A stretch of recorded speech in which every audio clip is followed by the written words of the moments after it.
GDP of India current history. కరెంట్ది మన ప్రస్తుతం ఉన్న జీడిపి ఏంటి, ఫోర్బ్స్ ఇండియా వారి డాటా ప్రకారం చూస్తే అయితే చాలామంది స్టూడెంట్స్ అయ్యో సార్ ఎలానో నాకు ఎన్నిసార్లు చదివిన జీడిపి ఎంత అని చెప్పేసి కన్ఫ్యూజన్ ఉంది అని అంటే, మనం అఫీషియల్ డాటా ప్రకారం చూస్తే జీడిపి ఎంత ఉంది, ఎంత ఎస్టిమేట్ ఉంది, మరి చరిత్రలో అంటే గతంలో ఎంత ఉండే అని ఒక్కసారి డిస్కస్ చేసుకుందాం. అయితే మన ఇండియాలో చూసినట్లయితే మన యొక్క అసలు భారతదేశం యొక్క ఇది జీడిపిని అచీవ్ చేయాలన్న ఏదైతే పట్టుదల ఉందో అన్వేవరింగ్ డిటర్మినేషన్ అని రాసింది. అన్వేవరింగ్ డిటర్మినేషన్ అనేది ఏదైతే ఉందో అది మనల్ని కొత్త పుంతలు తొక్కడానికి చాలా ఉపయోగపడింది. అంటే చూడండి, ఇక్కడ అన్వేవరింగ్ డిటర్మినేషన్ ఇలాంటి పదాలు వాడతారన్నమాట. ఎప్పుడు ఏదైనా మీరు ఇది రాసేటప్పుడు కూడా మీకు గ్రూప్ 1 మెయిన్స్లో ఉపయోగపడుతుంది. అంటే పట్టు వదలకుండా మనము ఎలాంటి ఆటుపాట్లు వచ్చినా కానీ మన కొత్త శిఖరాలను అధిరోహించడానికి we have to reach new heights. So దేనికోసం న్యూ హైట్స్, కొత్తగా ఏదైతే శిఖరాలు మనం అధిరోహించిందో దానికోసం అని చెప్పేసి మన వాళ్ళు ఏం చేశారు, ఇంత 1.4 బిలియన్ల జనాభా ఉన్నా కానీ మీకు నేను ఇదే ఎందుకు చూపించాల్సి వస్తుంది. చూడండి, జీడిపి ఇలా ఉంది అలా ఉంది అని డైరెక్ట్ స్టార్ట్ చేయకుండా ఇక్కడ ఏం చేశారు, ఇండియా అనేది చాలా సుసంపన్నమైన రిచ్ కల్చరల్ హెరిటేజ్తో కూడుకొని ఉన్నా కానీ ఇంకా ఏం చేస్తుంది, ఇంత పాపులేషన్ 1.4 బిలియన్లు ఉన్నా కానీ కూడా ఏం చేసింది, ఇండియా అనేది పవర్ హౌస్ లాగా, ఎకనామిక్ పవర్ హౌస్ లాగా ఒక ప్రపంచ స్థాయిలో గ్లోబల్ స్టేజ్లో ఉంది అని చెప్పేసి చెప్తున్నాము. అయితే 2023 నుంచి ఇండియా ఏం చేస్తుంది, టర్నింగ్ పాయింట్ అనేది వచ్చింది ఇండియాకు. ఎందుకు, గ్లోబల్ ఎకానమీలో ఒక ఫ్రంట్ రన్నర్గా రేస్లో ఉంది. మీరు కూడా ఏదైనా అచీవ్ చేయాలనుకుంటే గ్లోబల్ పవర్లో రేస్లో ఉండాలి అంటే మన భారతదేశాన్ని మన జీడిపి ఏ విధంగా ముందుకెళ్తుందో ఆ విధంగా మనం కూడా వీళ్ళని ఇన్స్పిరేషన్ తీసుకోవాలి. అయితే ఇక్కడ చూడండి, ఈ ఆర్టికల్లో మనం ఏం చేసుకుంటున్నాము, ఇండియా యొక్క జీడిపి గ్రోత్ అనేది we will well into the numbers, explore the driving forces behind this remarkable achievement, gain insights into the implications for India's future. భారతదేశం యొక్క భవిష్యత్తు కోసం అని చెప్పేసి చూడండి, India's current GDP Q3 financial year అంటే Q3 ఫినాన్షియల్ ఇయర్ 2024. మనం దీని గురించి ఎప్పుడు వచ్చింది, ఇప్పుడు వచ్చిందన్నమాట.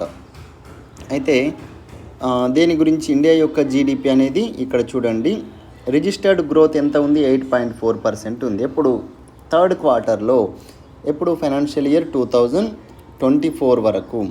అయితే జీడిపి ఎస్టిమేట్స్కి సంబంధించి ఎవరు, స్టాటిస్టిక్స్ మినిస్ట్రీ వాళ్ళు జీడిపి ఎస్టిమేట్స్ ఎవరు చేశారు, స్టాటిస్టిక్స్ మినిస్ట్రీ ఇక్కడ హైలైట్ చేస్తుంది చూడండి. ఈ స్టాటిస్టిక్స్ మినిస్ట్రీ వాళ్ళ ప్రకారము ఇది ఏముంది, 4.1% ఇంక్రీజ్ అయ్యింది దేంట్లో, జీడిపిలో. మరి ఎప్పుడు ఫినాన్షియల్ ఇయర్ 2023లో 4.3% ఉంది సేమ్ థర్డ్ క్వార్టర్లో. అయితే ఇప్పుడు 4.1% ఉంది. ఓకే, అంటే గతంతో ఫినాన్షియల్ ఇయర్ 2023లో చూస్తే మనము ఏముండే, 4.3% ఉండే, కానీ ఇప్పుడు 4.1%.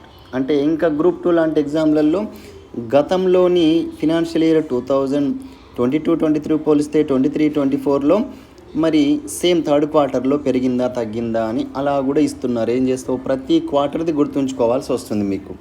అలాంటప్పుడు స్వల్పంగా తగ్గింది. చూడండి, ఇక్కడ 4.18 4.3 వెరీ నియర్ అబౌట్ ఉంది, కానీ తగ్గింది.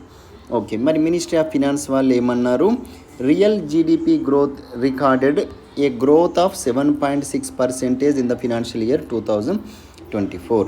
అంటే 24 అంటే ఇక్కడ ఏంది, 23-24ని మనం ఏమన్నాము, 24 అన్నాము.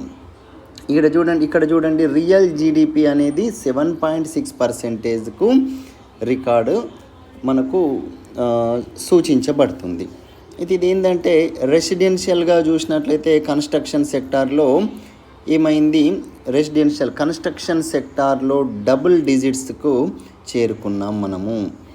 అసలు residential demand for residential fuel the growth of the construction sector by double digits in financial year 2024. ఇక్కడ ఈ 23-24 ఆర్థిక సంవత్సరంని మనం FY24 అంటే మొన్నటి వరకు అయ్యింది, అప్ టు ఎప్పటి వరకు ఈ మార్చ్ వరకు అయ్యింది 2024. మరి ఏ రంగంలో డబల్ డిజిట్ సాధించినాము? Construction sector. దానికి గల ప్రధాన కారణం వాళ్ళే ఇచ్చారు. రెసిడెన్షియల్, మన కన్స్ట్రక్షన్ అంటే ఎందుకు ముఖ్యంగా మన ఇల్లు కట్టుకోవడానికి ఎక్కువగా అందరు ఆసక్తి చూపారు. The manufacturing and service sectors also registered A growth in Q3.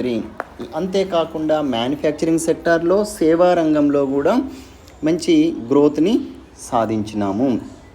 మరి రెసిడెన్షియల్లో ఇంకోసారి చూస్తాం. రెసిడెన్షియల్లో ఎవరైనా ఇల్లు కట్టుకుంటున్నారు అంటే ప్రభుత్వాలు కూడా ఏం చేస్తున్నాయి, మనకు రెపో రేటు దీన్ని తగ్గించేసినాయి, రివర్స్ రెపో రేటు. దీని ద్వారా ఏమైందంటే రేట్ ఆఫ్ ఇంట్రెస్ట్ తక్కువ ఉందని అందరూ ఇల్లు కట్టుకోవడానికి మొగ్గు చూపుతారు. దీని ద్వారా ఆటోమేటిక్గా ఈ సెక్టారు అభివృద్ధి చెందింది. మరి ప్రైవేట్ కన్జంప్షన్ గ్రోత్ అనేది కూడా ప్రైవేట్ కన్జంప్షన్ గ్రోత్ కూడా 3.6 అవ్వడం వల్ల ఏమైందంటే ఆర్థికవేత్తలకు ఇది ఒక ఆందోళనగా మారిందని చెప్పొచ్చు. ప్రైవేట్ కన్జంప్షన్ గ్రోత్ అంటే మన ప్రైవేటు వినియోగ వృద్ధి ఏదైతే ఉందో అది మాత్రం ప్రైవేటు వినియోగ వృద్ధి అనేది ఇంకా పెరగాలన్నా అంతగా పెరగలేదు, కాబట్టి ఇది ఒకటే మనకు వరే ఉంది. ఇక remaining manufacturing and service sector అయితే okay, well and good.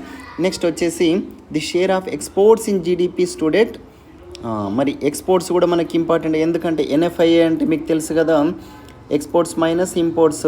NFIA అంటే R plus R minus M, లేదా ఇది రిపోర్ట్స్ దేనికి receipts and payments R plus R minus P అంటాం, నాట్ M. అయితే ఓకే, ఎక్స్పోర్ట్స్ ఇన్ జీడిపిలో ఏమైంది, 22.2% థర్డ్ క్వార్టర్లో ఉంది. చూడండి, జీడిపి యొక్క export it has registered A marginal decline compare to the previous year.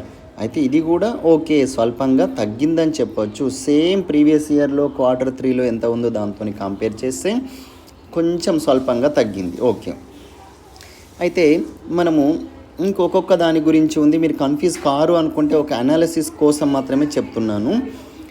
మరి Q1 ఫినాన్షియల్ ఇయర్లో ఏమైంది, జీడిపి గ్రోత్ అనేది 7.8%కు పెరగడం జరిగింది. ఇక్కడ మేజర్ ఎకనామీస్ ఏవైతే ఉన్నాయో US కావచ్చు, US తర్వాత ఇంకా UK, చైనా, వీటిని మనము దాటినాం. దేంట్లో Q1లో this was an impressive achievement compare to the 6.1% growth rate in the preceding quarter. ఇట్లాంటివి కూడా అడిగే అవకాశం ఉంది, ఎందుకంటే మొన్న గ్రూప్ 1 ప్రిలిమ్స్ చూసిన తర్వాత అందరూ హైరాణ పడ్డారు ఎకానమీ ఎలా ఉంటుందో అని. బుక్లలో ఉన్న ఎకానమీ మాత్రం ఎక్స్పెక్ట్ చేయొద్దు, అది కేవలం జస్ట్ ఒక అవగాహన కోసం. జాతీయ ఆదాయం అంటే ఏంటి అన్నానా అంటే అంతే చదువుకోవడానికి పనికి వస్తుంది, కానీ కరెంట్ ఎకానమీ మస్ట్ అండ్ షుడ్గా అర్థం చేసుకోవాలి. మరి ఏంది ఇక్కడ 6.1% growth rate last year same మనకు ఫస్ట్ క్వార్టర్, ఇది Q1లో ఉంటే ఈ సంవత్సరం మరి ఫినాన్షియల్ ఇయర్ 2024 యొక్క Q1లో ఏమైంది, 7.8% అయిందని ఇందాక చెప్పుకున్నాం కదా, 7.8%. మరి ఇది ఎంత అన్నాము, 6.1% అన్నాం లాస్ట్ ఇయర్. సో ఓకే, మళ్ళీ అది కూడా దట్టు US, UK, చైనా యొక్క ఈ Q1 ఏదైతే ఉందో FY24ది దాన్ని మనం క్రాస్ చేసినాము.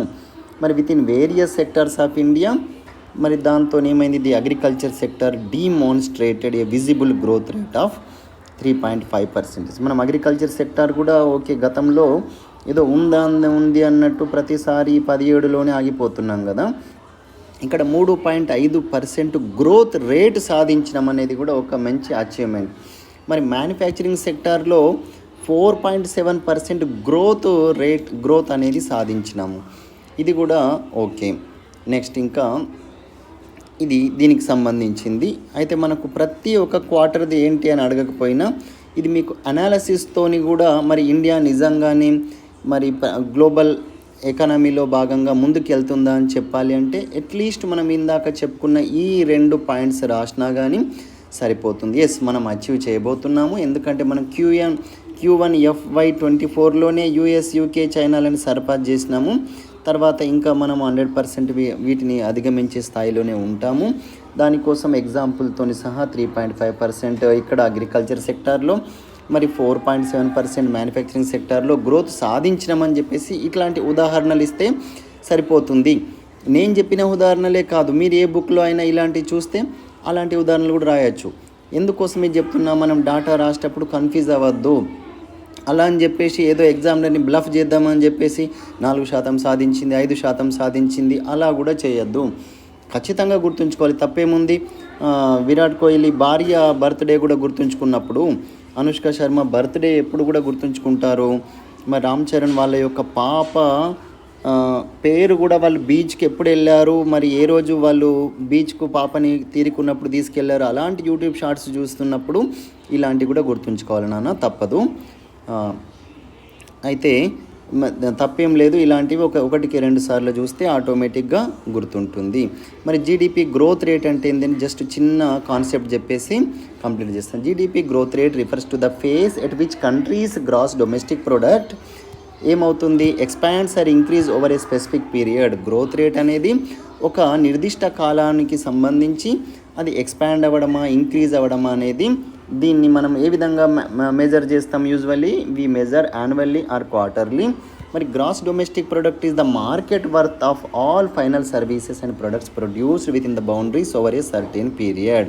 మనకు తెలిసే ఇది ఏ విధంగా మరి ఒక సంవత్సర కాలంలో మనం లెక్కిస్తున్నాము అని చెప్పి చెప్పాం.